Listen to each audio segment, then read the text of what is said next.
Welcome to the City of Rapid City Planning Commission meeting for September 20th, 2018.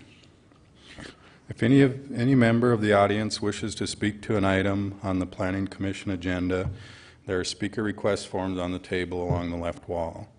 Please fill out the request with the agenda number of the item you wish to speak to and hand it to the staff seated at the left of the dais. At this time, we would like to ask that if any member of the audience has a cell phone or other electronic device, that you either turn it off or turn the ringer to silent. If you need to make a call, please step out to the hallway so that the meeting is not disrupted. Consent calendar. Items 1 through 7 have been placed on the consent calendar and may be approved as a group. Action will be taken on all consent items in accordance with staff recommendations by a single vote.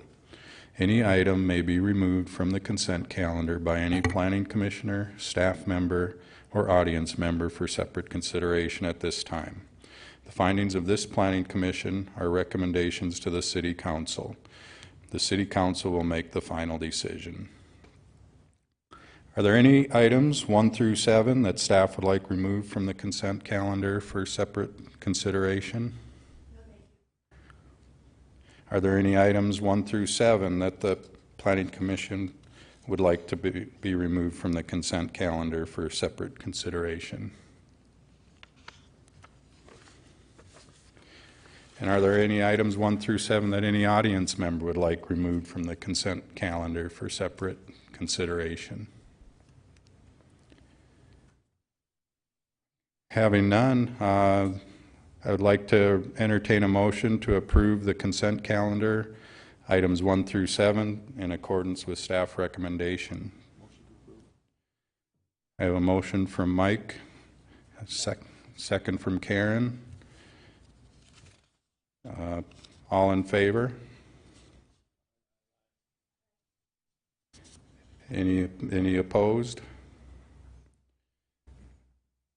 Items 1 through 7 are approved.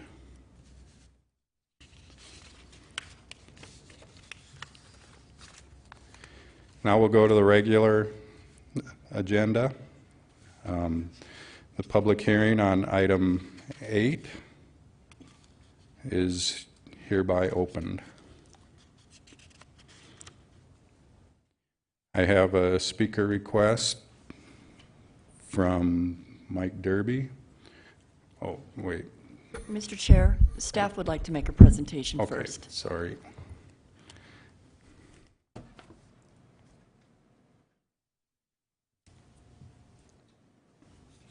Good morning. I'm Sarah Hansel with the Long Range Planning Division. Item number 8 on the agenda is to allow accessory dwelling units in residential districts. And to start the review and discussion of this item today, we're going to give a brief overview of the contents of the ordinance and the proposed review criteria.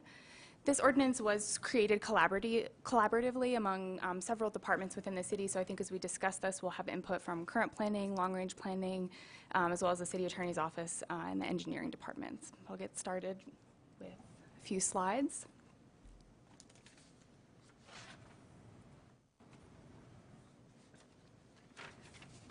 So what is an accessory dwelling unit? It's essentially a small living space on a lot that would otherwise be single family. This is a unit that has its own eating, sleeping, and sanitation facilities. These have been around for a long time historically, both in Rapid City and in other communities across the country, and going back hundreds of years actually, even before that. They're not a new concept. Sometimes they're referred to as granny flats, mother-in-law units, backyard cottages, or basement apartments. And the diagram here shows the sort of 3 main types of an accessory dwelling unit. You can think of them as being internal to a structure, attached in an addition, or as a detached unit. This slide illustrates what some of those different types of ADUs would look like in an actual residential setting. The first 2 lines up there show internal units where you have an attic unit or something that's within a basement. Those are very common. We anticipate that in Rapid City, internal ADUs would be the most common that we would see within our neighborhoods. But there are other options. ADUs can also be detached. You see a few examples of those on the third line there. Those are what you might think of as backyard cottages or like a tiny home. And then lastly, attached. These would be areas in a home where unused or underutilized space was converted into an accessory dwelling unit, or where a family would take on new construction through the addition of an addition built onto the home to accommodate an ADU. We've been looking forward to bringing this ordinance forward. Accessory dwelling units are a recommendation in the city's comprehensive plan to remove barriers to housing in Rapid City.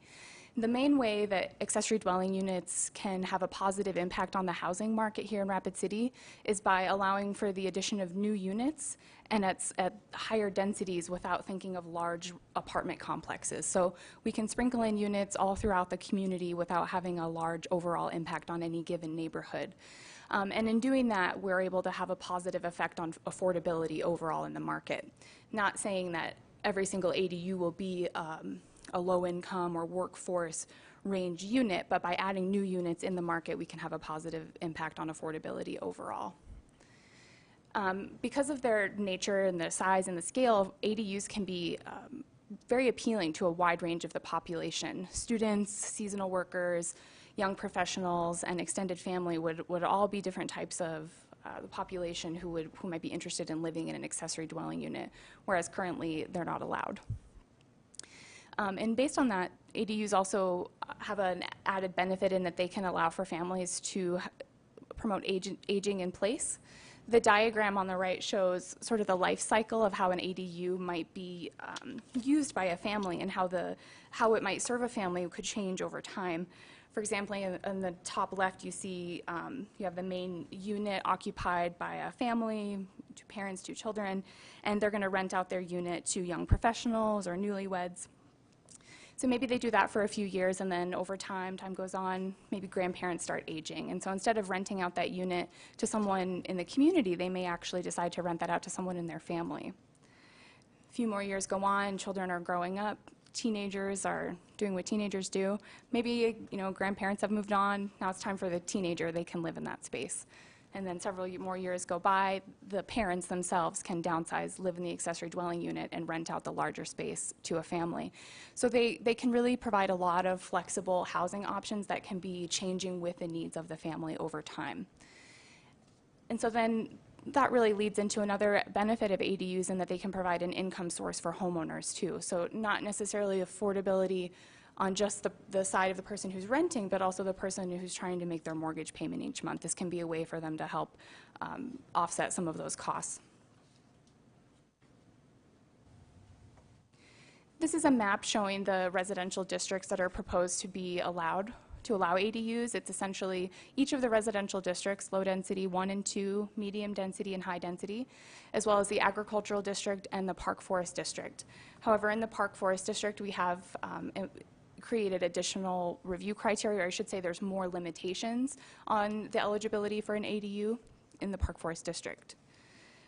The 2 photographs that you see there are actually examples of existing ADUs in Rapid City. Those are located in the West Boulevard Historic District, which goes back to the fact that these types of units have been around in Rapid City for quite some time. There are many here.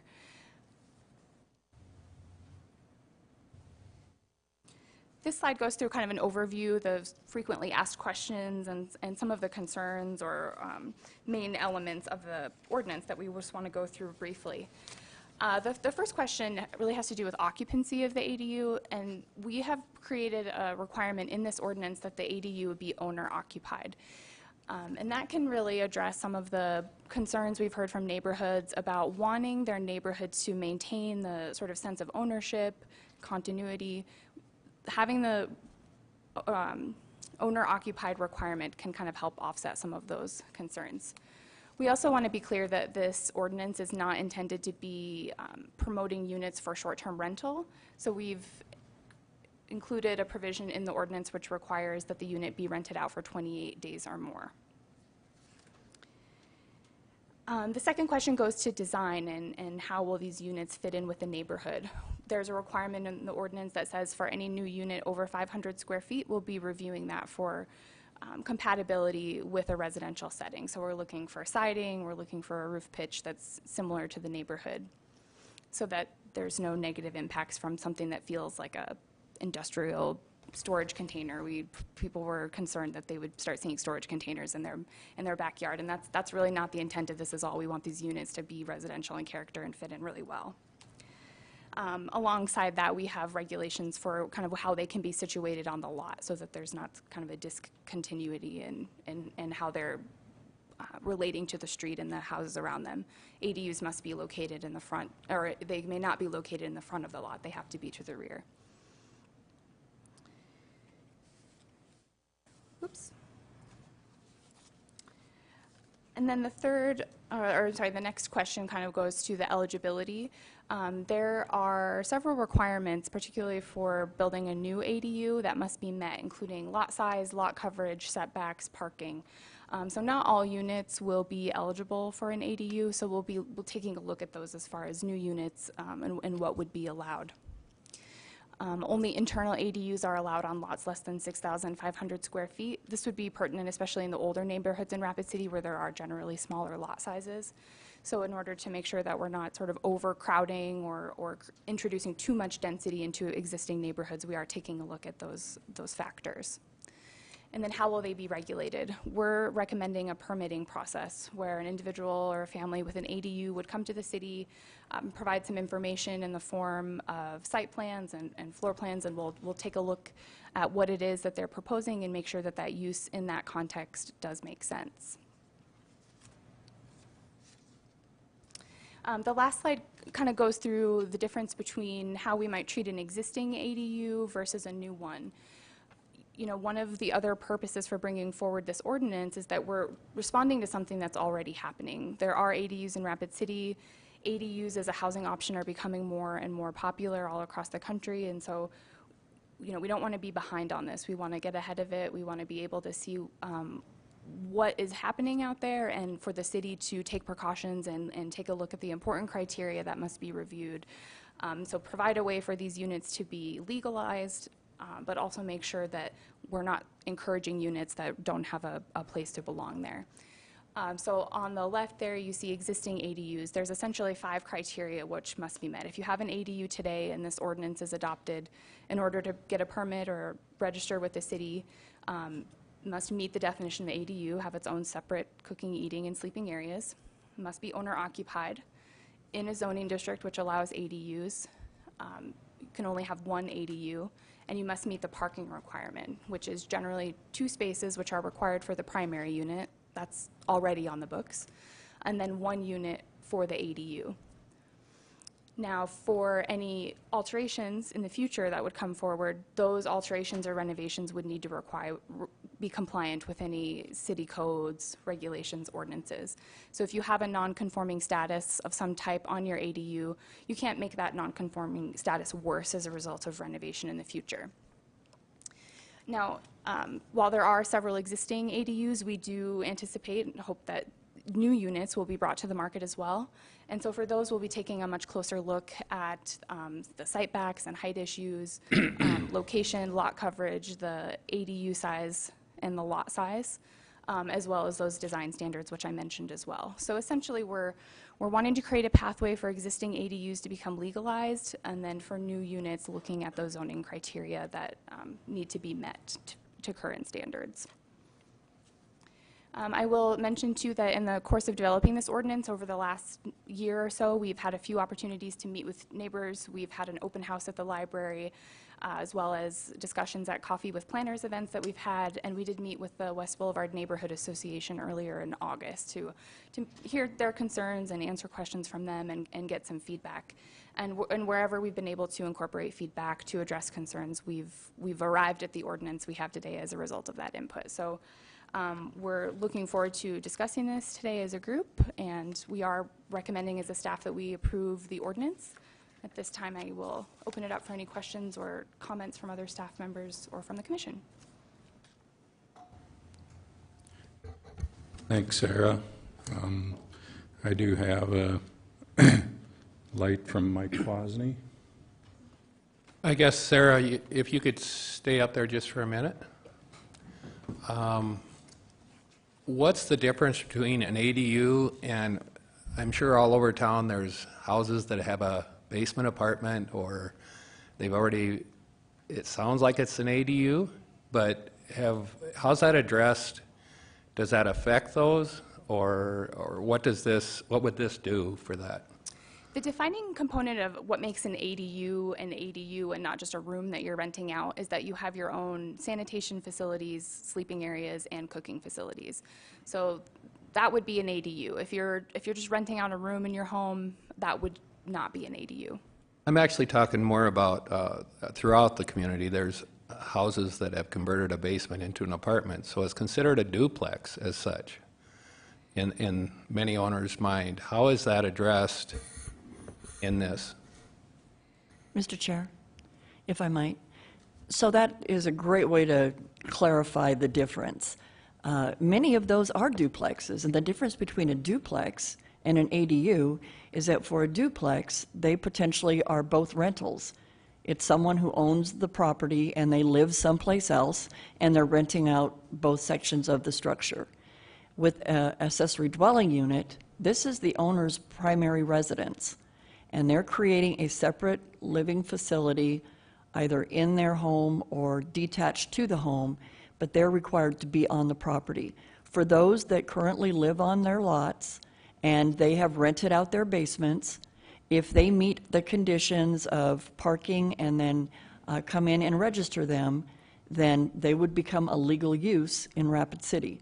Any expansion to that facility in the future, as Sarah noted, would then need to bring that part of the unit into compliance with whatever building, fire, or land area regulations that would be impacted by that expansion. So it is a way to encourage people to get registered, but there is certainly a difference between a duplex and an accessory dwelling unit. This would not bring illegal duplexes into compliance. Okay, I guess I could see down the road, if it's not taken care of properly, where somebody comes up and says, you've got duplexes all over town, my ADU, I want it to be a duplex now. They're all over town, and I could see where they're going to struggle with that, and I can see in the future, unless it's written properly, and I think there are things that are in here that are supposed to take care of that, but I just foresee that there's going to be future problems with it because they're already in the community as duplexes. Mr. Chair? So we currently do have to address that issue right now. Typically, when someone goes to sell their property, the listing agent puts it out to the public that there is a duplex for sale, and those who are seeking income properties call us up and say, is this a legal duplex? Or if they're financing the structure, and most people do have to secure some form of financing, that bank will call us and say, we need a letter of compliance. Is this use of this structure appropriate? And that's how we're catching them today. Now, there are some illegal duplexes that stop operating as illegal duplexes as a result of that. In this case, we're requiring that they be registered. So in order for you to have a legal accessory dwelling unit, it has to be registered with the city, putting that property owner on notice that they have to reside in the structure, so that in the future, currently and in the future, that is the main principle that has to be maintained in order for it to function as a legal use on a property. And we have illegal uses throughout our city and steps in place to address them when we are made aware that there's an illegal use.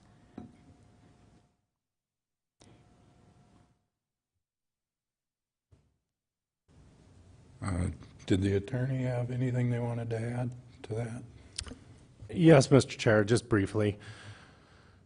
One of the things I'll say, as staff, when we discussed this, we wanted to make sure we weren't just creating a new avenue for duplexes. Nobody wants to expand illegal duplexes. On the other hand, when it is owner-occupied, the discussion was, do we really want to keep that illegal? Do we really want to prevent people from renting out their basement or having a basement apartment or doing that if they live there, if it is owner-occupied? And This is something that frankly the city has struggled with for a long time. And we all know it's happening. The city has never actively pursued or enforced, especially in situations where it's owner occupied. And staff's probably sick of hearing it, but my experience, I didn't know what an ADU was, but when I first graduated from law school and moved out here, one of my best friends was a teacher and got a job in Rapid. And I won't even say what he was making, but it wasn't really enough to rent a traditional apartment. And he lived in a basement of a house over in Robbinsdale, and wasn't really technically a separate entrance, but it was one of those where you walked in the back door and there was a staircase, and you walked down the staircase and he had a door at the bottom, and that was the door to his apartment, and had a kitchen, bathroom, and whatever. Now, it wasn't probably up to today's code, but that's what he could afford, and it served two needs. It provided him a place to live that he could afford, but I recall that his landlord was a woman in her 50s who was single and probably could not have afforded her house if this apartment wasn't in the basement. So that was the issue we were trying to address. Now, can we say that this starts out with a person that is living there, owns it, creates an apartment, and that then tries to sell it to somebody who wants to use it as a duplex? No, we can't guarantee that. I think we have the rules in place to enforce it when that happens, and we just have to be consistent. We do not want to see conversion of these into duplexes, but frankly, I don't think, we all know they're out there. This ordinance doesn't create a problem that doesn't currently exist. In my mind, it solves, or it starts to help a problem that we know exists. One of the things as an attorney that I don't like is when we have an ordinance or a rule that turns a bunch of people that aren't really lawbreakers into lawbreakers. Because, again, going back to the example I gave you, the 50-year-old woman that rented to my friend, she probably never broke a law in her life, yet she was technically breaking the law. And I think she's one of those people that would come in and register if had the opportunity to do so, and it didn't cost her a fortune to bring her unit completely up to compliance. Now, with the existing units, what I want to be clear, we're not saying they're exempt from the building code. If you do a renovation or expansion that requires a building code and you come in, you're going to have to comply with the building code, in addition to the regulations that Sarah pointed out. But we are doing this to legalize a housing, type of housing that we know exists, that the market has told you is in demand, and that we don't think these people should be labeled as lawbreakers, that everyone's doing it, we're behind the curve, maybe it's time we get on board. How are we going to do that reasonably? And that is the ordinance that's in front of you, is what we came up with. But again, I want to stress, we do not want to see these become illegal duplexes, and maybe now that we have this, it'll give more comfort to more actively enforcing some of the illegal duplexes, because I think some of the hesitancy to go after illegal duplexes is then you'd also have to go after the owner-occupied basement apartments and things that people have less heartburn about than the income properties. I mean, I don't think anybody really has an issue of going after people who have income properties versus people who are living there, have tried to convert a portion of their house to a living space for somebody else to rent out so they can afford their house or have extra income to go on vacation or do things. I don't think people have as much heartburn with that. Is there going to be issues sometimes? Sure. You can't legislate people to have common sense. You can't legislate people to be good neighbors. We do have provisions in there that if we have a problem, the director does have the ability to revoke the registration and address those if they aren't meeting the code or if there's issues. So we've done what we can to try to regulate it, but I think it's time. The comprehensive plan makes recommendations and recognizes these as units, so I would hope that the Planning Commission and ultimately the council would support it. Thank you, Joel.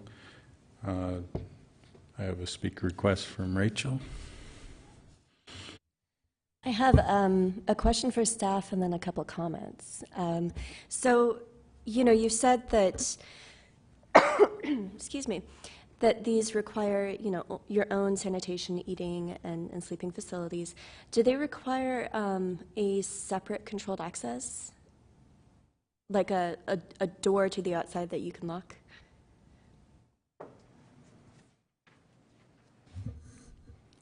If I may, Mr. Chair, I think we struggled with the access because we don't want to have it so restrictive that we are essentially forcing you to create a duplex. So really, to go back to, I think, Mike Kwasny's comment, there's really different kinds of units. So if you have a house and you rent out a room, that isn't an accessory dwelling unit, even if it isn't to a family member. You can still do that. People do that. You can rent out a room.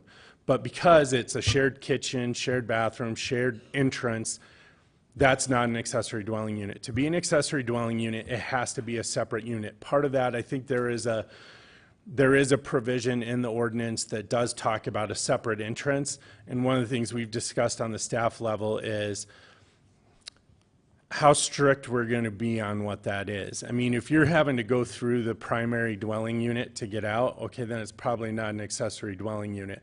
But in the situation where maybe both parties can use the entrance, but there's, like in the situation, the example I used, the primary dwelling unit, the door was locked. She could go out the back door, but the door was locked. He couldn't enter into her kitchen, and he could lock the door in the basement going into his apartment. So I think that would be considered a separate dwelling unit.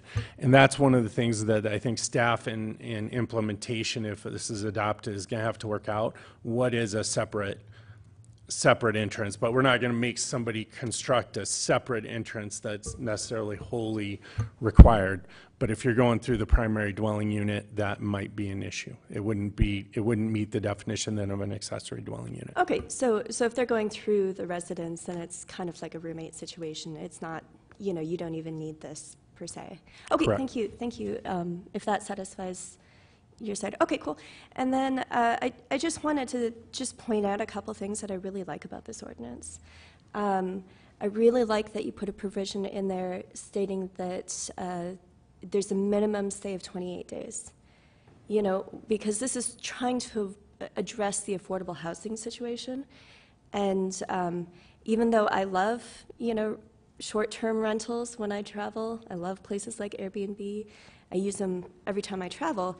At the same time, that does have a really negative impact on the housing market in terms of increasing affordability. And like your friend, I really relied on this. When I was going through school and I had 3 kids, and housing was a big deal for me, And I don't know if the place where I was staying was a legal duplex or, or not, but I really appreciated having that access that enabled me to give a safe place to my children while I was finishing school. And so I think this is extremely important. I think this, like you said, legalizes something that the market is already doing, and I'm really happy to see this. So that's all I have.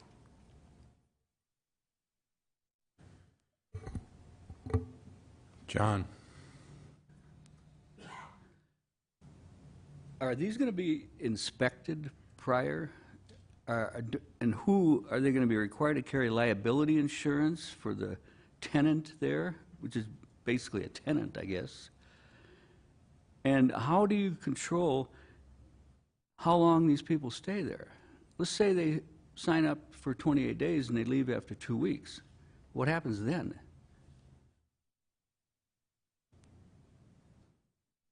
Anybody? Well, no, we're not going to require, there's not an inspection, and we aren't going to require that.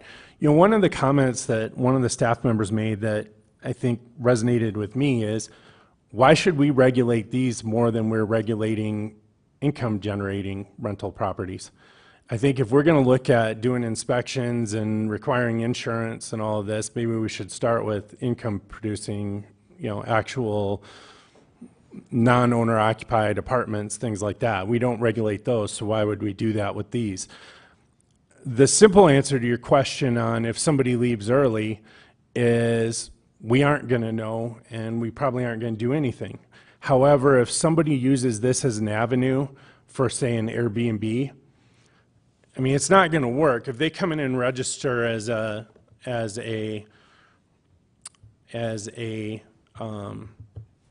accessory dwelling unit, and then they're renting it really short term, if the neighbors are seeing people constantly coming and going, then they're going to have an ability to come in, and then we're going to have the basis to say, no, you can't do this. I will also say that I believe my office and planning are working on a short-term, because that's the next issue we still need to address is the short-term rentals. So there will be regulations on short-term rentals, but I don't know what advantage it would be to somebody right now to come in and register as an ADU when they really intended to use it as a short-term rental. But it's like everything else. We don't have a lot of staff out roving the city looking for this, so it's up to the neighbors. And if the neighbors say, hey, we're seeing people coming and going all the time, then that's what we need to do to ask, hey, is this really an ADU or is this a short-term rental? And if we can show it's a short-term rental, then we would have the ability to revoke their ADU permit and license and say, you're no longer allowed to do this. And that would give the city the ability to get an injunction or charge them criminally if they continue to do it. Hopefully, once we get the short-term rental ordinance in place, people will that want to have short-term rentals, they'll look at that. At the end of the day, if somebody wants to violate the law, I mean, they're going to violate the law whether this ordinance is in place or not. I mean, they're going to have a short-term rental. We know there's people, you can go on Airbnb now. We tried to enforce, that was one of our problems. We tried to enforce on an Airbnb the neighbors were unhappy about, and the person came in and showed there was 80 other Airbnbs in town and said, well, go talk to those guys too. So something that we need to do, but I think this is a different piece, and it's something that shouldn't be held back because we also have a short-term rental issue. Mr. Chair, just to add on in answering John's question, so those existing ADUs that we're requiring to become registered, when they come in, a part of that would be we would sit down with them and go through their layout of their residence to ensure that they do have that separate living, eating, and sanitary services for both the owner-occupied portion and the accessory dwelling unit portion. We would confirm that. And then if they decided to do a renovation or expansion in the future, they would need a building permit. As a part of that building permit, there would be inspections for that new construction. So we would at some point be out inspecting the site for any new expansion. And just to clarify that the intent of this is to ensure that those living in both of those units, it's their permanent address. This is where they get their mail, both sides of this. And the difference with an Airbnb or some other short-term rental is maybe one of them gets their mail there, that's where they live, but the other one's on vacation. And this is not intended to allow that provision in residential areas. I see no ADA requirements. How are we going to deal with that? Mr. Chair, so again, it requires that they get a building permit for any new expansion or renovation, and then the building code will kick in at that time, and any ADA requirements that are associated with that would be implemented. But right now, if I were to do a renovation of my bathroom, it doesn't require that I, as a property owner for a single-family home, provide ADA accessibility in that unit. And remember, you're looking at two family units on a property. This would not be like an apartment development where you do have to provide some ADU apartments. Doesn't that violate zoning? No. It's a single-family zoning, and now we're going to multifamily? That's the intent of this ordinance, is to ensure that those that are existing illegally today in violation of the ordinance have that opportunity to come in and to follow the directions set forth by the ordinance, which would then make them legal. You know, one of the things that we've seen throughout our community is that we kind of get behind the 8 ball. Food trucks came to Rapid City and we scampered and created a food truck regulation to give them safe direction on where they can be and ensure that it doesn't negatively impact other commercial uses and those using the facility. We are working on bringing forward an Airbnb ordinance, or a short-term rental ordinance, I should say, because nationwide Airbnbs exploded, And you will be seeing that in the near future. Lyft is another one. It was throughout the nation, and boom, it came to Rapid, and council acted quickly on creating guidelines. What we're trying to do here is, knowing that we do have ADUs in our community, and knowing that we get more and more inquiries from those responsible property owners who are just trying to do it right. They want to do the same thing. And by creating an ordinance that provides direction, we ensure the size, the location, the parking, and then any new expansion or renovation has to meet all building and fire code. So again, it's not just allowing it to occur and then having to scamper to figure out what we're going to do. It's taking that proactive move to set forth good direction that we can all follow safely.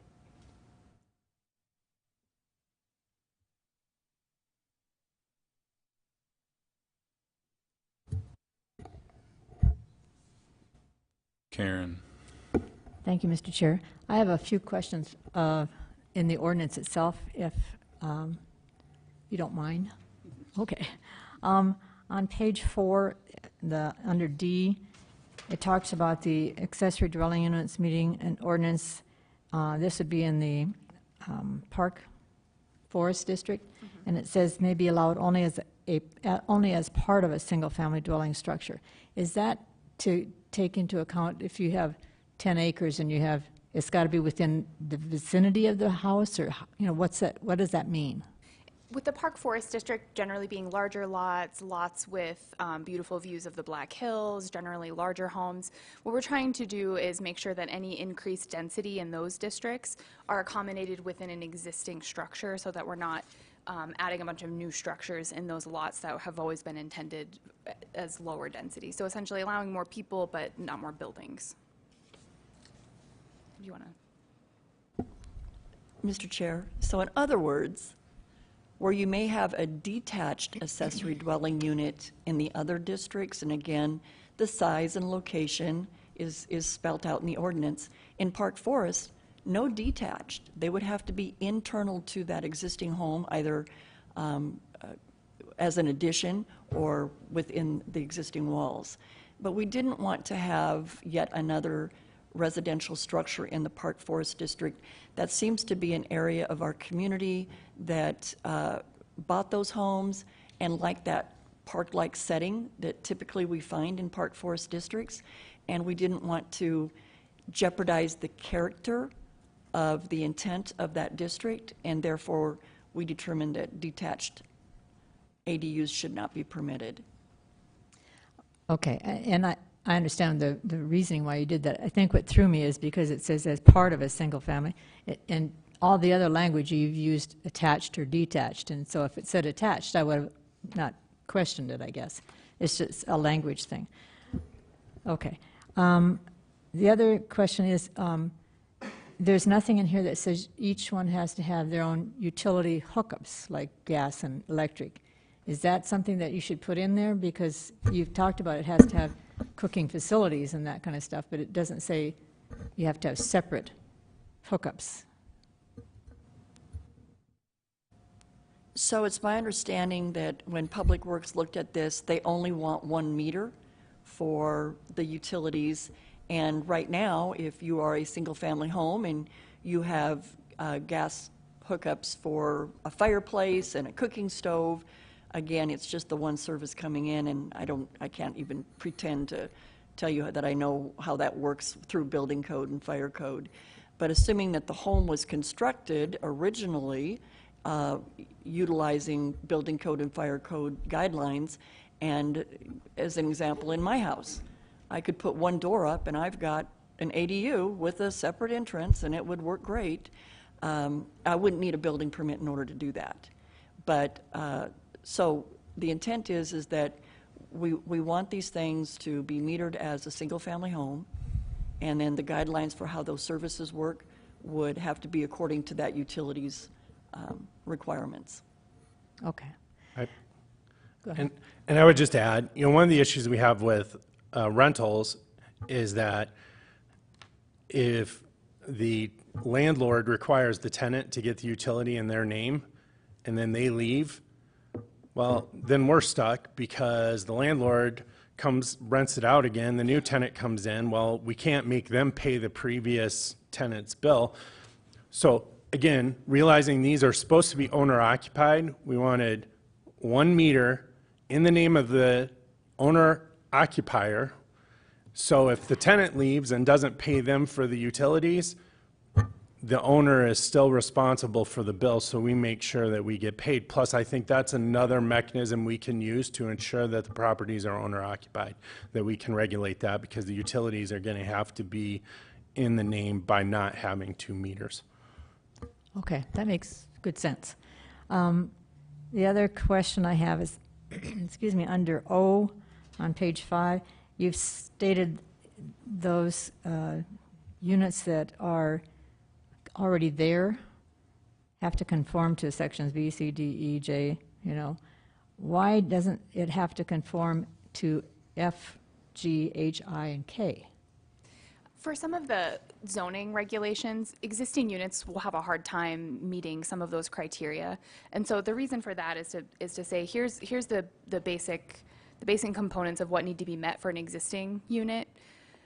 We want to make sure that in adopting this ordinance, it actually has an effect in bringing units to the market. So with units that are already existing today, they may not meet those requirements, and so we don't want to automatically exclude them from being able to register. Okay, and I can understand some of the issues, but it has to be located either on a main residential dwelling or a detached accessory. How is that going to, what's out there that wouldn't meet that, an ADU that wouldn't meet that? Mr. Chair, I actually think that might be a very good comment, Karen. You're right. By definition, that's requirement number 1. They have to meet the definition. So by definition, they have to be either within the existing home, attached to it, or as a detached structure. So it would be, F could be included. It's somewhat redundant because it's already, by definition, it has to meet that requirement. We will have, though, some properties that will not meet the area regulations for lot size. So if you were to live on your home sat on a 6,000 square foot lot and you have an existing ADU, you wouldn't have sufficient size. By this ordinance, you need to have 6,500 square feet, which is the minimum lot size for a single-family home in LDR. And so we just carried that forward. So I believe that the balance of those should not be included, but we'll take a look at F and make sure, number 1, that it is needed because definition itself determines location. We just wanted to spell it out and make it clear as many times as possible, I think, and so we'll take a look at that. Okay, and that would understand why you wouldn't put G in there, because that has some of those regulations about lot size and those kinds of things. And I assume if H is limited to a family, you're saying that one person is not a family, so that's why you don't have that in there, that item? So regardless of whether and again, another good comment, and we'll take a look at it, regardless of whether we included that in this ordinance or not, the ordinance as it stands today states that a family can reside in a unit. And what is a family? Well, you can have as many in there that are related by blood or marriage, but if it's a group of college boys wanting to rent a basement apartment, then the definition of family would be no more than 5. So that's standing today. I think, again, just to give the assurance to those looking at the ordinance and clarification, we repeated what already is within the ordinance as it stands, but we'll take a look at it and see if that could be added in as well. Okay. I And hope at you the don't time mind that that keep someone's- going. Sorry, just I would add to that, the time that someone's registering, they may not know who their occupants will be as well. So these are the minimum requirements in order to register, and then so the occupancy or the dwelling unit occupancy would be kind of the next step then as they look forward to choosing who their tenants will be. Does that make sense? Yeah, kind of. Okay. Under I, it says they have to have a different address number, so some of those that are out there today don't have that, so you're not requiring them to have a separate address then?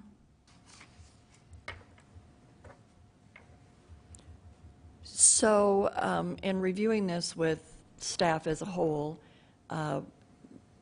those existing situations don't seem to be creating an issue today. Those that are new would have to create a separate address. But again, the circumstances as they be, it seemed like an unnecessary hardship to, again, encouraging people to come forward and get these units registered. We didn't want to make this so difficult that those who have ADUs that aren't currently allowed by the code would look at this and say, you know, I'm not meeting all this requirement, I'm not going to register.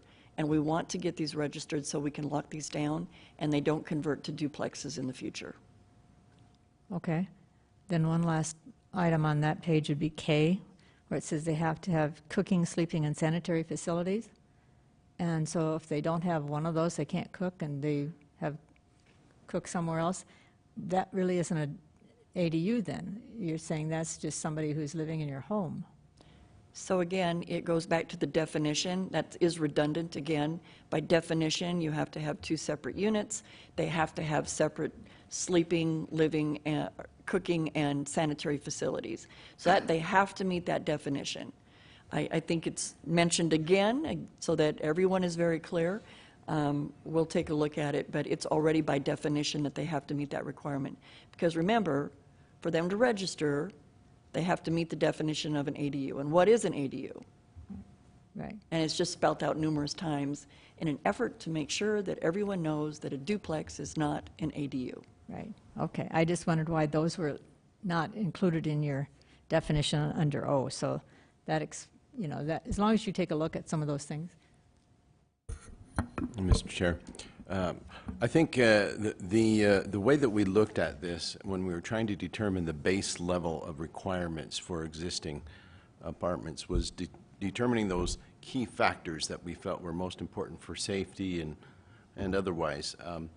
So perhaps in our review we didn't consider some of these additional areas that could also be applied to existing units. So I appreciate your review and bringing those particular sections up. We certainly will take a look at those. It wasn't the intent to exclude those, but perhaps they got left out in our review from determining just what is the basic level requirement that we should include. But I appreciate you bringing those up. Okay. Then the excuse me, the other item that I've toyed with back and forth in my mind is trying to make sure that these are not just rental units.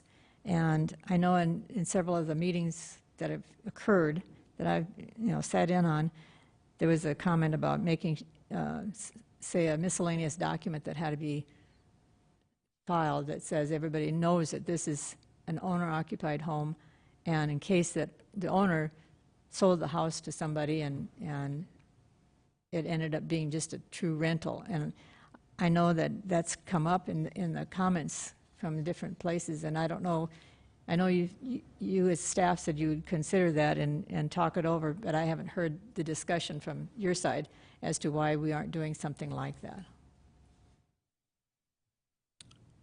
Mr. Chair, I think I'll take that one. When I first started with the city, we filed documents and chain of title all the time. And frankly, as I've, I guess, matured in my career, I have moved away from that. I do not like, it comes up the chain of title, then it stays there. Once it gets in there, it's hard to get out, or it takes work to get it out. So let's say you have a single family residence and then somebody has a basement apartment and they file this document onto the chain of title, then somebody else buys it, they decide not to use, they don't have the financial need, so they're not using it, but now it has this restriction on it. And frankly, again, if somebody wants to circumvent the law, I don't think a document in the chain of title is going to impact that. A lot of times we would file things, and I hate to say this, but it was to make sure that if this came forward for enforcement, that the council would be like, it would give us a tool to say to the council, look, they were on notice of this, because what tends to happen is somebody comes in and says, well, when I bought it, I didn't realize this. And there's hand-wringing and, oh, well, this isn't fair. So, but if it was in the chain of title, we could say, well, they should have been on notice because it was in the chain of title.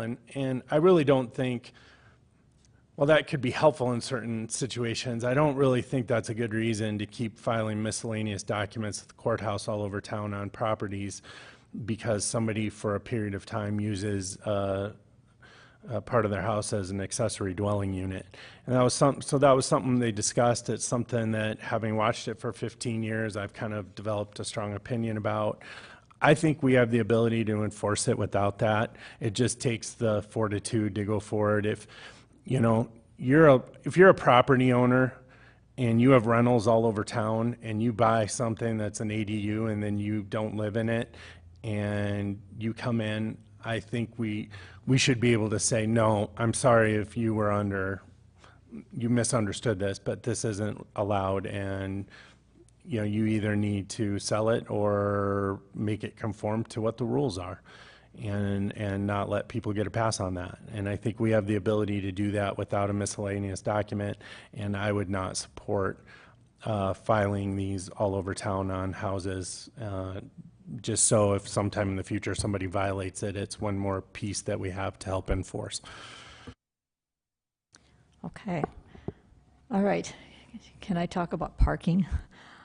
Right now, it's in that item J, it says there could be an exception granted by the director, and an exception if there's justifiable reasons and there's availability of on-street parking. To me, that's one section that creates a flag for me, because my neighborhood, I've got streets aren't like other streets in town. You have people parked on each side of the road. You've got a one-way road to get in between everybody else. And I know from a neighbor that has a couple kids with cars, and they've got cars, and so they've got a two-car garage and a two-car driveway to park cars in. So if they have their kids and their cars, and they've got them parked everywhere already, and you have a rental unit underneath in their basement, he would meet the requirements because he's got 4 spaces, and they would be adding to that on-street parking. That's already a concern, I think, to a lot of neighbors already. I know my neighborhood, there's a lot of concern because there's cars parked everywhere. And so I'm not sure what would be available for on-street parking. I don't know why that's in there or what would trigger that requirement.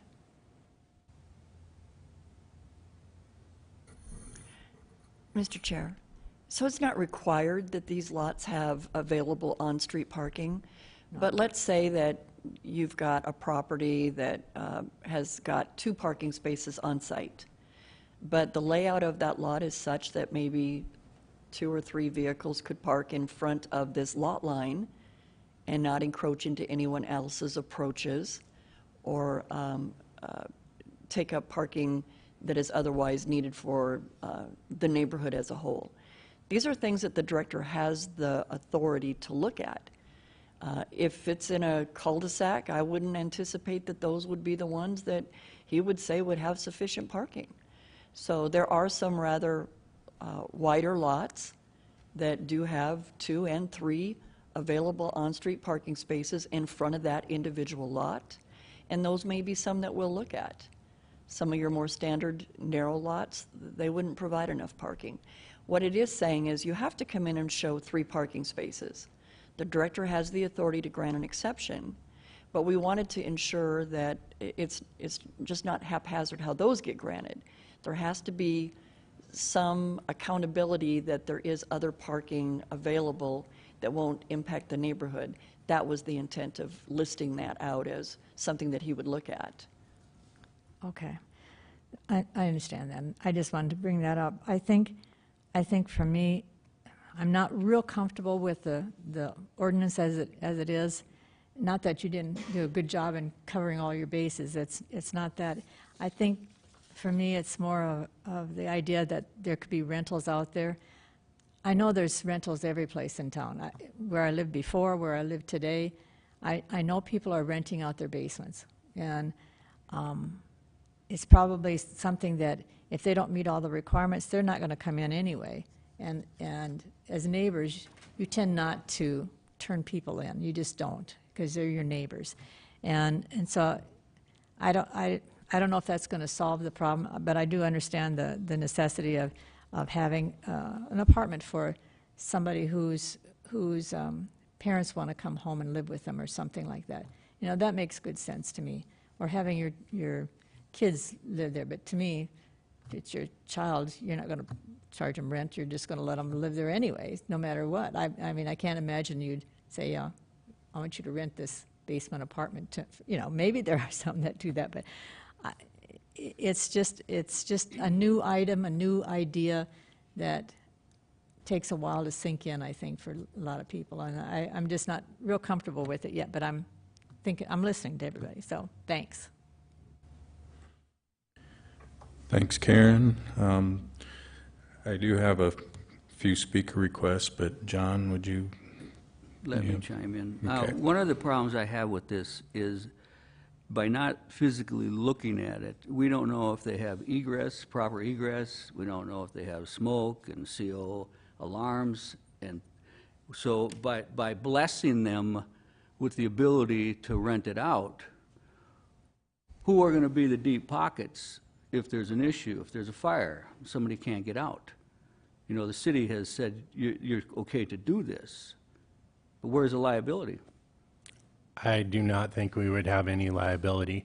And, you know, again, I would point out, we don't currently inspect the commercial apartments for that. Well, they're being built, you do.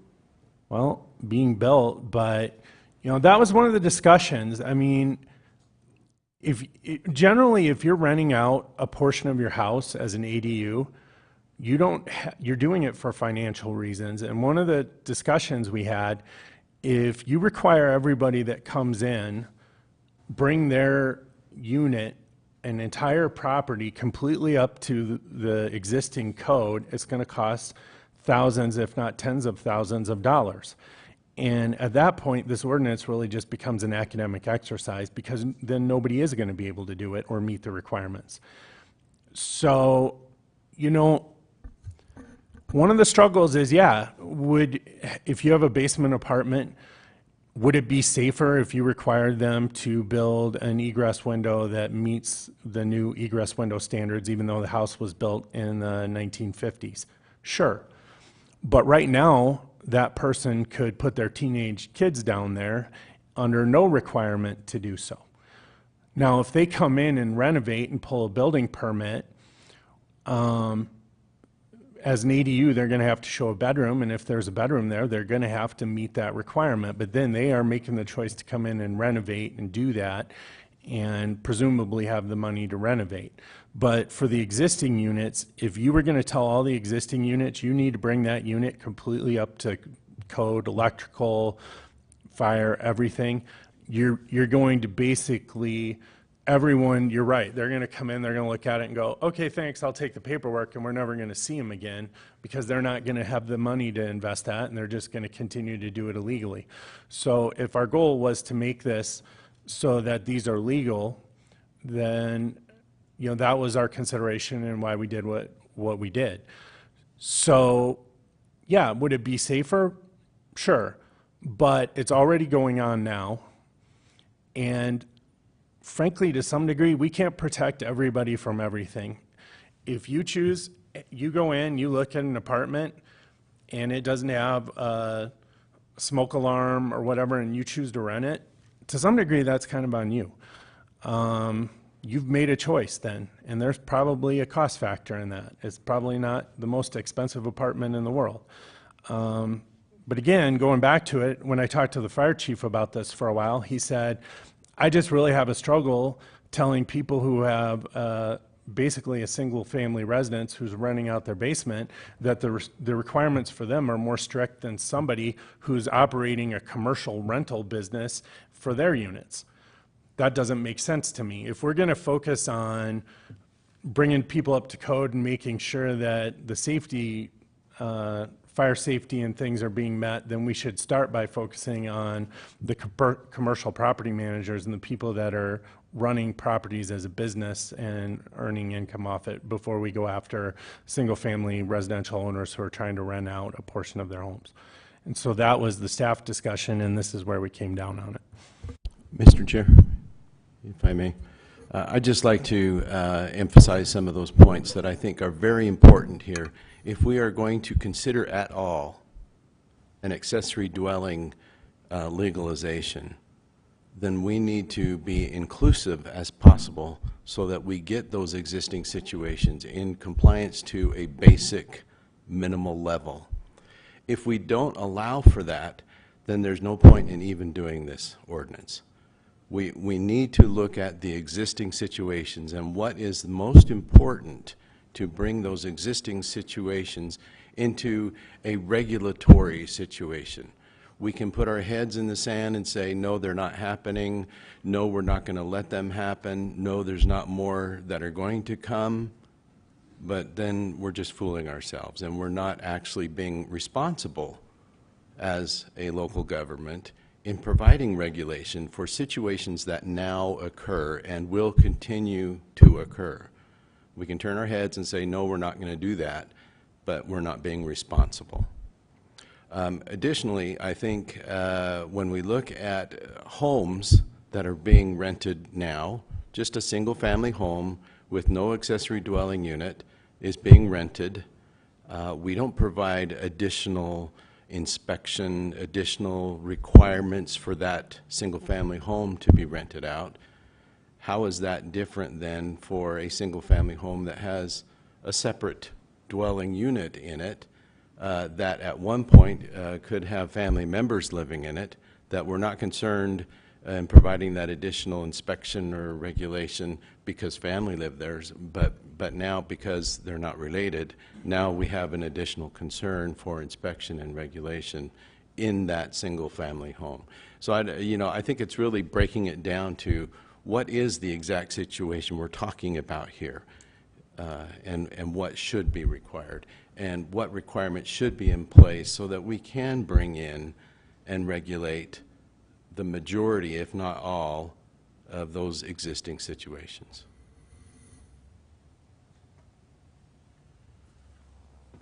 Anything else, John? Okay. Karen, and then we'll take public speak Thank you. requests. Thank you. I have one further question that I forgot to ask before. How are we going to encourage people who have these ADUs currently to come forward and get registered? I know there's some out there that will just go, well, I'm allowed to do it, so I don't need to. What benefit is of it to them to come in and actually sign and say, I meet all these requirements? So, and this was kind of a discussion you had brought forward earlier, John, which I thought was a good topic. So many times if someone has an insurance claim filed against the property owner, one of the things the insurance company does is they want a zoning letter of compliance from the city to ensure that it's being used legally and accurately. And that is quite an incentive to get those who have these units to come forward. I know even in discussing our Airbnb at group meetings and interest groups that, knowing that we're working on a short-term rental ordinance, that probably caught their attention and their support more than anything, is that it then makes them legal, so that if someone is hurt or injured on their property and they're filing a claim against that insurance company, they can get that zoning letter of compliance. Also, how we know that there are those potentially existing ADUs and duplexes is when the properties go to sell, when a neighbor has an issue with noise or parking or trash or impact to a neighborhood. You know, it establishes those guidelines so that we can ensure that they're being operated in that compliance. But there is quite a bunch of built-in incentives through the purchasing of the property and securing finances, to filling out on your insurance form when you're securing insurance for your home, whether or not it's going to be a rental or being used for commercial purposes. And being able to say that it's in compliance with city regulations is very beneficial to them. Okay, and that makes good sense for people who are very savvy and know what they're doing. I know there's a lot of people out there, especially some of my neighbors who are older, not currently, but where I lived before. They would not even consider selling their home, like that would be an issue if they have an ADU in their basement. Until it got to the point where they were selling it. And then they would come in and register. But I can't see them currently saying, I think I'll register. That sounds like a great idea. And how are they going to even know that at this point? I mean, are we going to make an article in the paper that says, from now on, if you have a rental, come in? And I mean, that's the other question, is how we're going to notify the people that we're doing this. Absolutely, and we have staff with the city that do just that. They put public notices in the paper, they contact the media, they release stories. It will be covered citywide in all different forms and fashion. We didn't necessarily call every food truck owner and say we're looking at an ordinance, but we put the story out there, they heard it, and they came in here, and we sat down with some of them and went through that ordinance, and I anticipate that that will happen here as well. But please note that someone who's looking at selling their property, if they are marketing it as a 2-unit home, and most people don't have the cash to outright buy something, and they're going to have to secure financing, and that's when the city gets involved. It's more and more standard for financial institutions to get that when if it's not just a single-family residence, they want confirmation from the city that the duplex, or in this case an ADU, meets the requirements and approval by the city. They have 2 years to become registered, so we'll catch a lot of them just in the turnover at that point. I agree. I think you'll catch most of them through the sale of a home or something like that, because there are people out there that might know who the mayor is, but they don't have a clue about any other part of the government. They don't get a newspaper. They might miss it on the TV news, and they just won't understand what's going on. And that's just normal for anything. I understand that. So, okay, thanks. Okay, thank you, Karen. I have a speaker request from Mike Derby. And please state your name and address for the record. Thank you, Mr. Chairman. Mike Derby, 3934 Park Drive. I'm also the owner of Canyon Lake Resort, and I'm a licensed realtor here in Rapid City. I'll just give my opening comments. I do have a couple questions also for clarification, but I just want to go on the record. This is all about affordable housing and workforce housing. I mean, that's the tone of this, and so I don't think anyone in this room is against that premise. I mean, I want to go on the record saying that I'm all for anything we can do to create affordable housing in Rapid City, but not at the expense of the lodging industry or single-family neighborhoods. I did attend the Coffee with Planners meeting on August 2nd, where this was a topic of conversation, and I have been following it quite closely. And I am going to provide the committee an article at the end here. It's entitled "The Promise and Pitfalls of Accessory Dwelling Units as an Affordable Housing Panacea." It gives some great articles on why we need to do it. That's been discussed. It also gives a fair and balanced opinion on what's happening in the real world. For my realtor hat, very quickly, Portland, for example, and it's in this article, 3 years ago jumped on the ADUs in a big way. 3 years later, their interest and what the realities about it have cooled dramatically. Number one, they found that families with small children don't exactly like the idea of a stranger in the backyard. The neighbors are kind of the same mind. And also they found that the resale on properties with ADUs is, with a comparable unit without an ADU, is actually less, because you're dealing with a much smaller market now of buyers. You're kind of ruled out some of the families with small kids. You're not allowing investors to buy these properties, so you don't have two rental streams. So My questions have to do with I saw the term, the ADU is owner-occupied, must be owner-occupied. My understanding is you have the primary residence. The ADU is the separate unit. Is that correct? Not the overall property is not an ADU, it's the separate unit is the ADU. Is that correct? So either the accessory dwelling unit can be internal to the primary residence or detached. Either one of those needs to be owner-occupied. That's either one, correct? Either. But on all the slides, I think for the public, you're kind of calming them down by saying an ADU must be owner-occupied. Everything on the slides specifically says the ADU must be owner-occupied. We could, yes, I think Sarah did a really good job showing that the owners lived in the primary residence and that as their needs changed, they actually moved into the smaller unit and then rented out the primary residence. So it was, I saw it, but I can appreciate that I've looked at those slides quite a bit, and we can certainly put it back up and show it to you again, Mike, if you'd like. But that is the ordinance. It would require, it would allow that one of the units be owner-occupied. That's correct. I understand that. But in the presentation, it doesn't say that. Okay. The second question, Mr. Chairman, Vicki mentioned about mail, that you'd have to get your mail at the unit. I get my mail at a P.O. box. So would that, and I don't see mail in any of the ordinance as far as one of the stipulations that you must receive mail there. I don't see that anywhere. So it's required that all new ADUs have a separate address for 911 responses, but certainly we're not going to mandate whether someone gets the mail at the house or at a post office box. Oh, okay, I just wanted to clarify that. The rest of my comments are going to be in regards to the short-term rental situation as a owner of a lodging facility. I would be far more comfortable with this ordinance if we had the short-term rental ordinance in place prior to dealing with this, because I don't know what's going to be in the short-term rental ordinance. And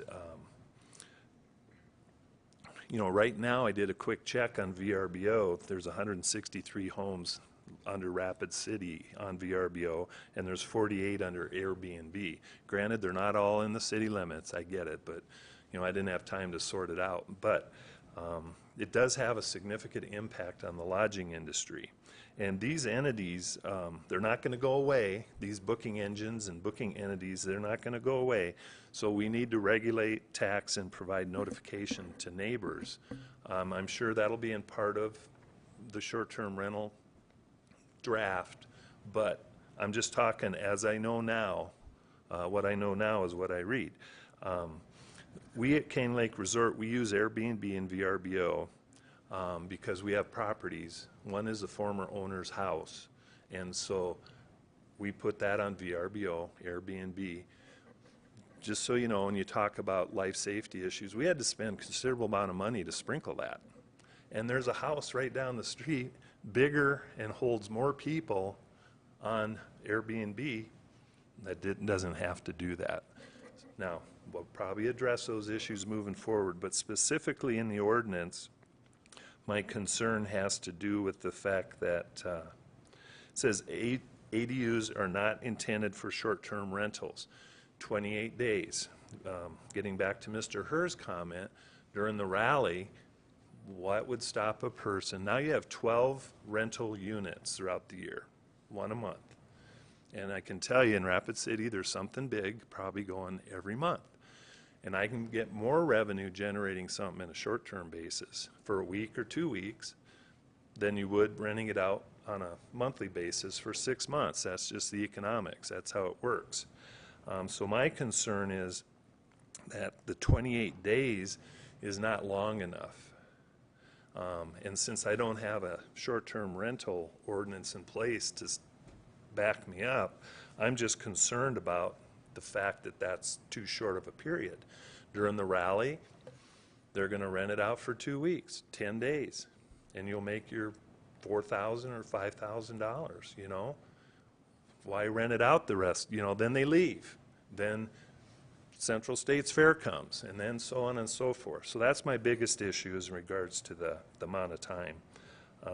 And there's nothing in there that talks about subleasing either. Somebody could rent for, the owner could say, hey, I've got a lease for 30 days. Well, then what prevents that person that has that lease from subleasing? There's nothing in the ordinance that prevents subleasing. And what if your property is not next to neighbors, it's surrounded by trees? You don't have a neighbor that's saying, boy, there's a lot of activity going on over there. So that's my number one concern in regards to that.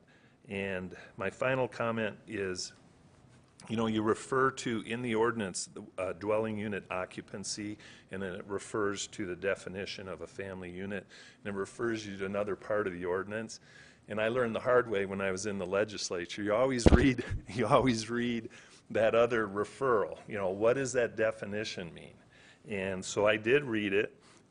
Vicki mentioned it kind of on a high level, but it's one or more persons related by blood, marriage, or adoption, or a group not to exceed 5 persons, none of whom are related by blood or marriage, occupying the premises and living in a single nonprofit housekeeping unit as distinguished from a group occupying a boarding or lodging house, hotel, club, or similar dwelling for group use. That's the definition of a family. Well, good luck enforcing that in today's world. I mean, that's a tough one. What is living? What's a group? I mean, what are those definitions? Those are my concerns. I'll just hand this out, and you touched on a lot of the items, but you know my position. Thank you, Mr. Chairman and Commission. Thanks. Thanks, Mike. I have Rachel. Yeah, just real briefly. Mike, I had a question for you, if you don't mind. So you own Canyon Lake, I'm sorry, which one was it? Canyon Lake Resort, Canyon Lake West Shore Resort. of Canyon Lake. Okay. As far as I understand, this won't really impact your business, right? Because in a sense that this isn't legislating, and maybe this is a question actually for staff, but this isn't legislating what goes on in, because you've got a bunch of smaller separate units, if I remember correctly. That's correct. Okay, that's the one right across the street from Canyon Lake Park? That's correct. Okay. Yeah.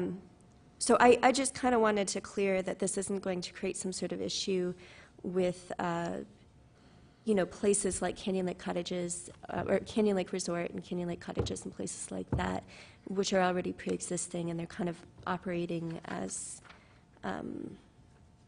low-income housing or whatever they are.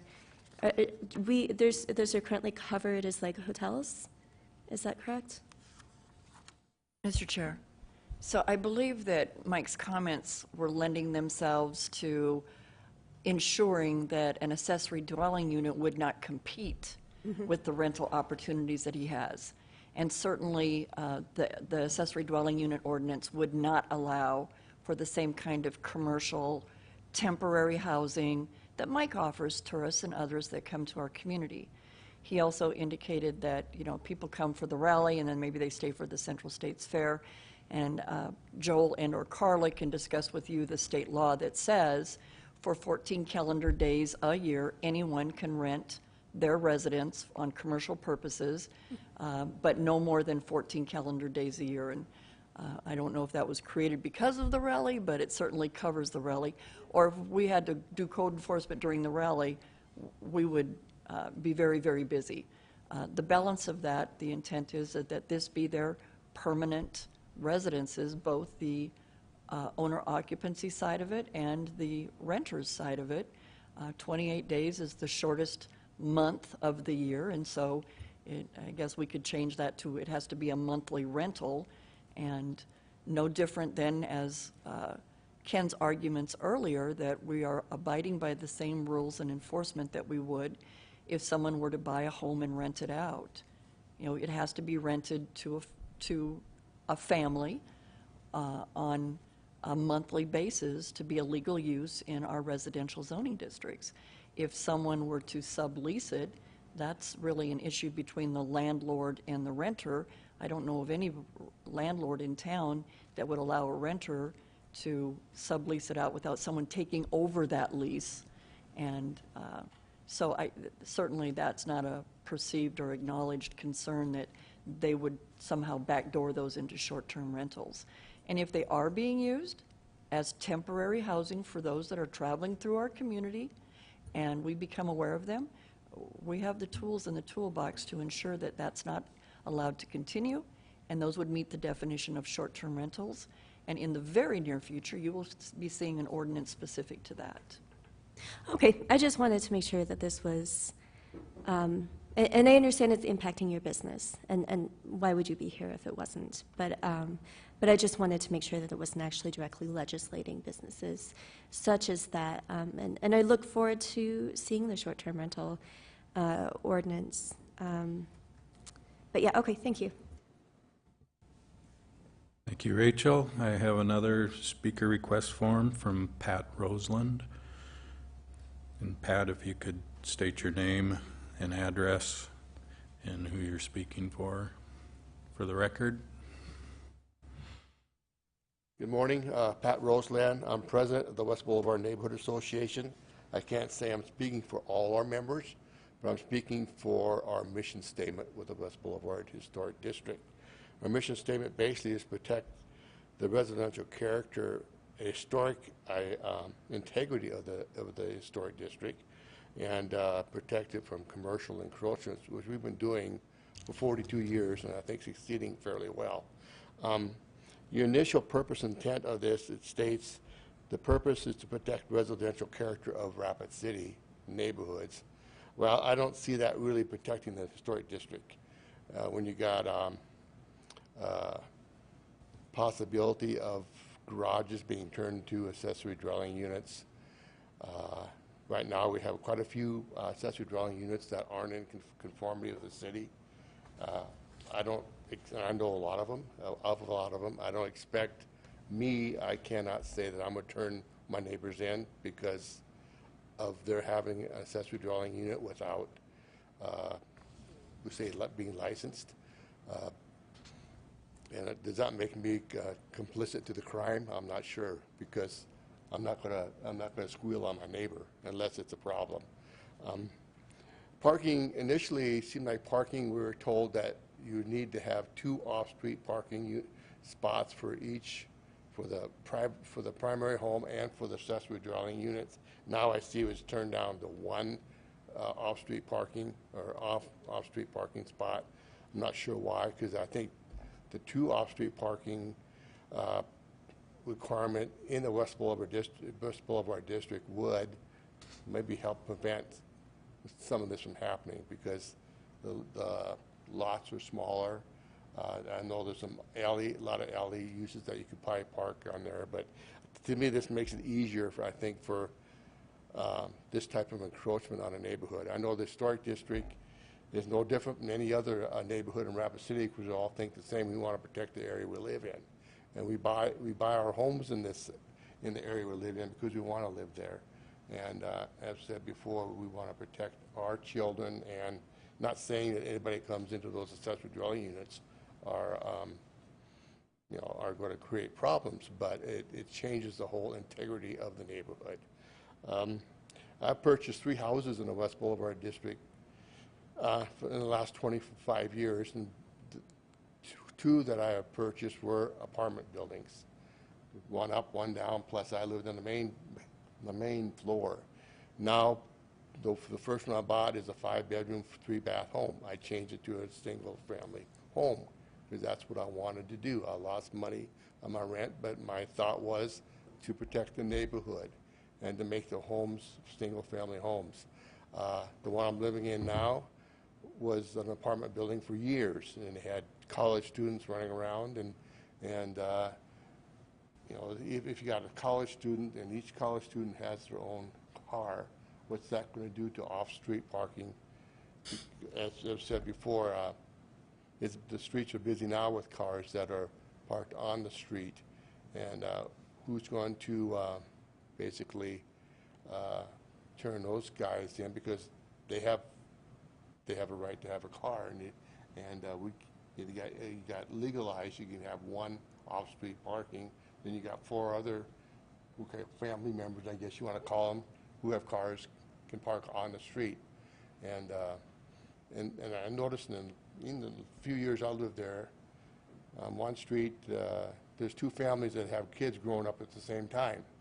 And each of those kids have their own cars. And it's almost like a gauntlet going through that street at times, because the whole street on both sides are loaded with cars. You know, that's the way it is now, and that's basically illegal because that's just kids growing up.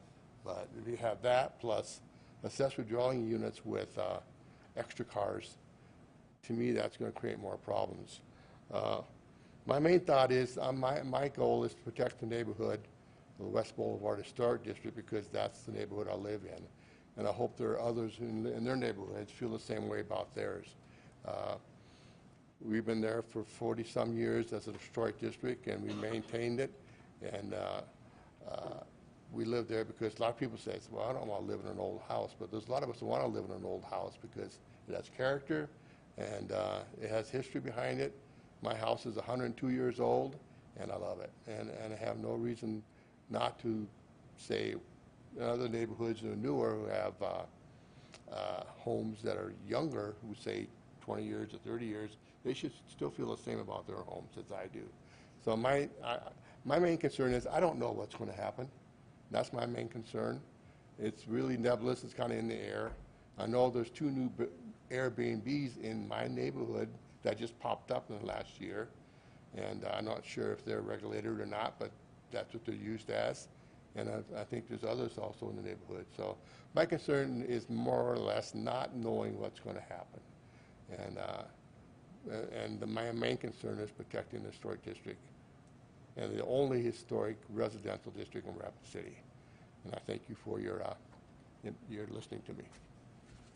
Thanks, Pat. You bet. Mr. Chair, if I might, first I'd like to thank Pat for inviting staff over to one of their West Boulevard neighborhood area meetings. They gave us an opportunity to have a very open and lively discussion with members of that group regarding the accessory dwelling units. We got a lot of great feedback from them, and we always appreciate when these folks do bring us in and allow us to have that conversation.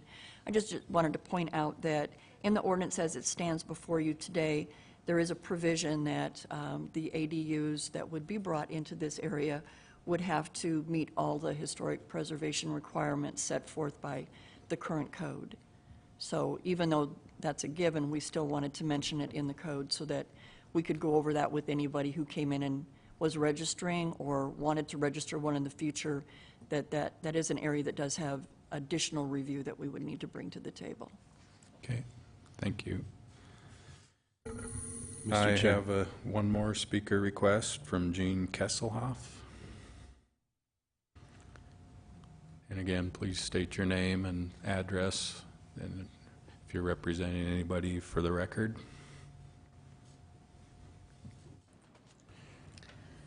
My name is Jean Olson-Kesloff. I live at 1015 12th Street, which is in the Historic District. I've been there for around 20 years.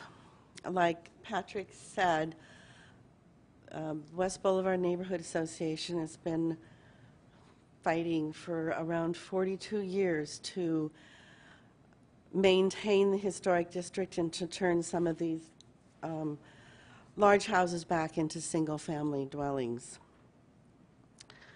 I think that the historic district should just be left out of this. We talk about Park Forest should not be jeopardized, but yet we're jeopardizing our only residential historic district, which seems to be always encroached upon because it's already been rezoned and made part of the downtown, don't know the proper words. But part of it's already been rezoned. The alley houses that Sarah referred to are on the National Register. They were built for employees of the Warren Lamb Lumber Company. But they're on the National Register, and I I don't particularly like them being used as a reason to build the ADUs.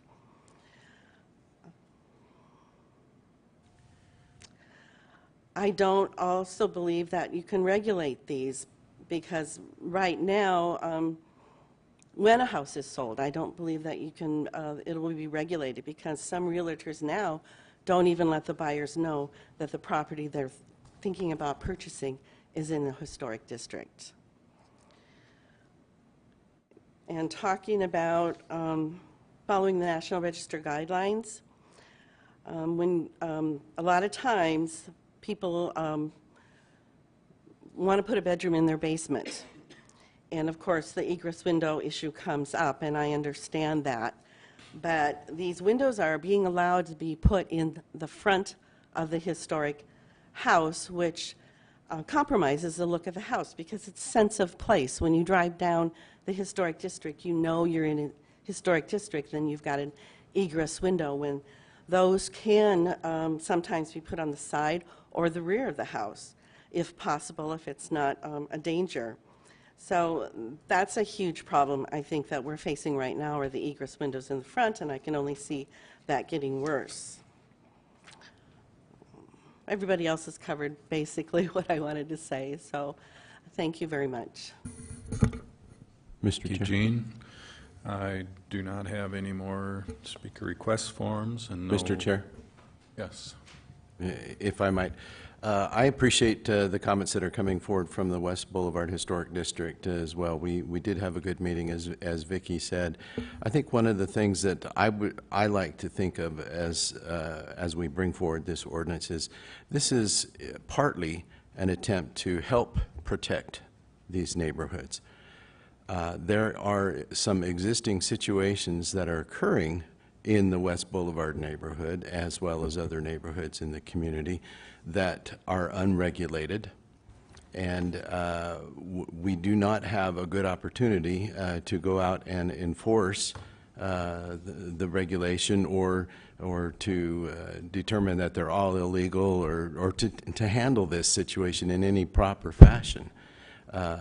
We simply don't have the staff ability to be ADU police, you know, or the lack of ADU police, whatever you want to call it, but that having an ordinance in place will allow us to look at those situations that are occurring and determine that some of them probably are currently illegal and will remain illegal because they're just simply not meeting the basic criteria.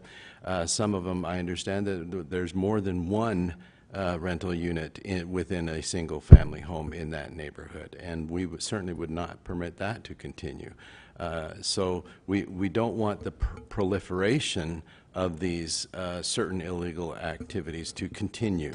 We want to regulate it, and not having regulation is going to allow these problems to continue. Thank you, Ken. I have Vince, speaker request. Thank you, Mr. Chair. Again, thank you for bringing some of this information forward. And as far as an investment, if a homeowner is not going to resell the property because of these ADUs, then that's on the homeowner. I can see that. But, you know, I grew up in San Antonio, and I had a friend of mine, his mother kept saying, well, why don't you come over? You can stay in the cuartito. Well, a cuartito, I kept thinking, I don't want to stay in a room, you know, and what it was an ADU. Now, I'm not saying she didn't have this registered, but it was used just the way it was explained here today, because whereas she had it, her son used it, then when she got older, eventually she moved into the cuartito, and then the son moved into the bigger house. I mean, I could see that as a family, it would be a big and worthwhile investment. So I would say anybody who is in real estate, and I'm not, sir, but you are, you know, it's a good point to realize that value could go down, and they may be subjected to losing out on building these ADUs. But again, that would be on the builder, on the homeowner, on the real estate buyer. So yeah, these are great comments. I can't see anything that that would change my mind and that we need some ordinance involved so that at least we have it on the record, that we have something that we can work with for now and into the future. Now, Portland may have had a bad idea about this, but I still don't think we're Portland. So we're Rapid City. And Karen's points are, I would like to know, are they going to be considered before we vote on this and maybe changed and updated on this ordinance, or what are we looking at right now? Because Karen's points need to be addressed, I think. So Mr. Chair, so I think that we will look at the definition of the accessory dwelling units and ensure that they include those statements that she called out. If they don't, then we'll add those letters in. We don't want to be redundant, but we'll make sure that it's inclusive in that original registration. Okay, thank you. That's all I have. Okay, seeing no further lights and no speaker requests, I'd entertain a motion.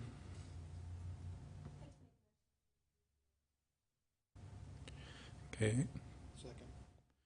All right, Rachel made the motion and Mike Gollier seconded.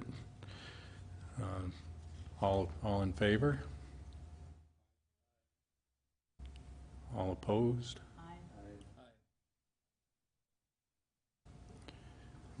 Take a roll call.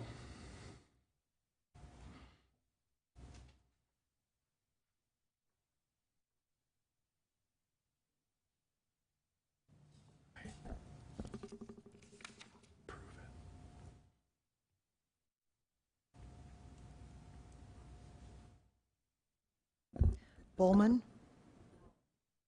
Caesar? Yes. Gallagher? Yes. Herr? No. Hughes? Yes. Quasny?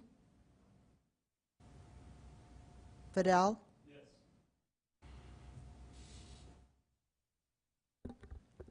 I have 4 to 3. Motion passes. Okay.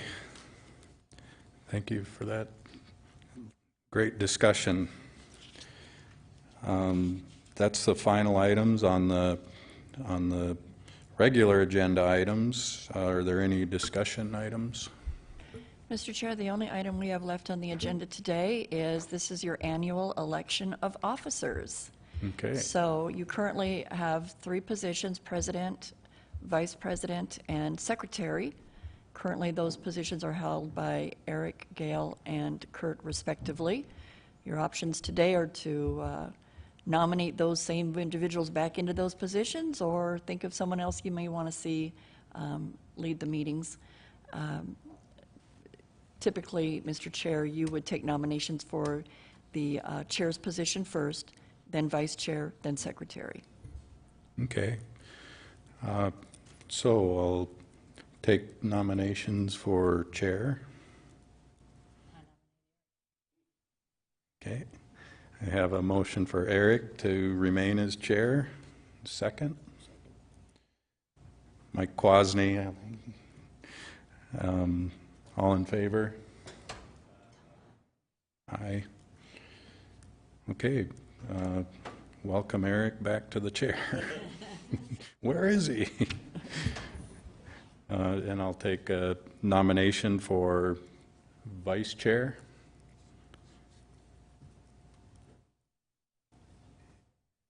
Any?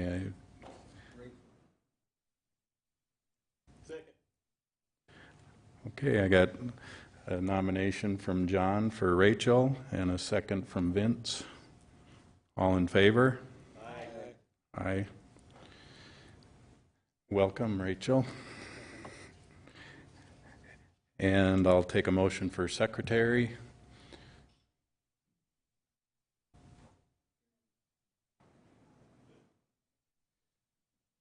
I have a motion for Karen. Any second?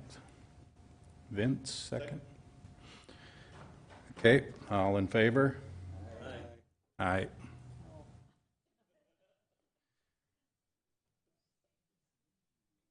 All right.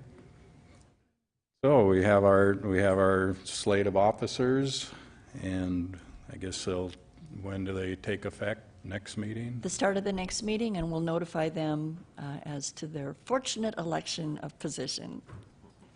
Great, thank you. Okay.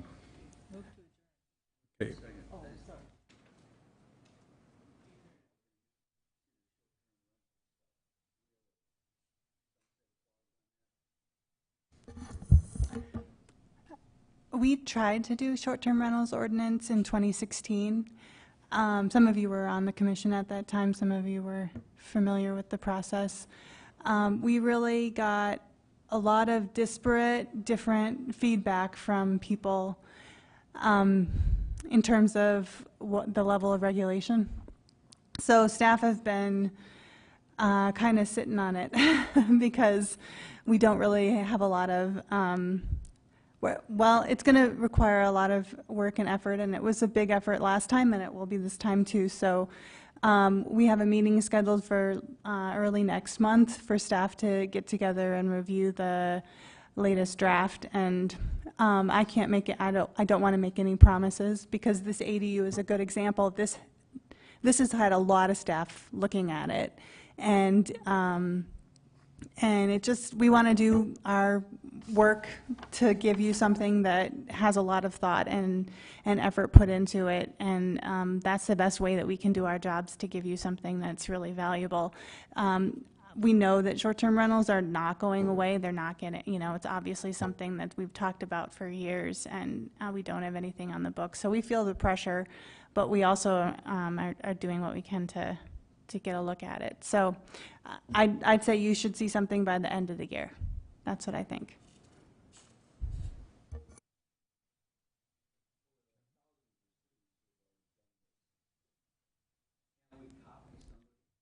Yeah, but who should we copy? I mean, there's some cities that regulate it very intensely. There's some cities that don't look at it at all. So that's the dilemma that we're really coming up with. And a lot of people think we need to have, inspections and all sorts of regulations.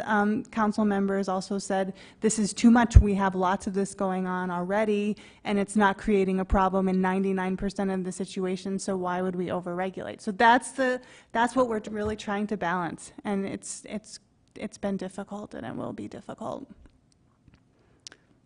So I'm not trying to make excuses. I'm just trying to explain the why we don't have anything before you today. Mr. Chair, I think you have a motion on the floor to adjourn, if that's all the discussion. If there's no more discussion, I have a motion from Karen to adjourn. Mike Gollier, second. All in favor? Aye. Opposed? Meeting adjourned.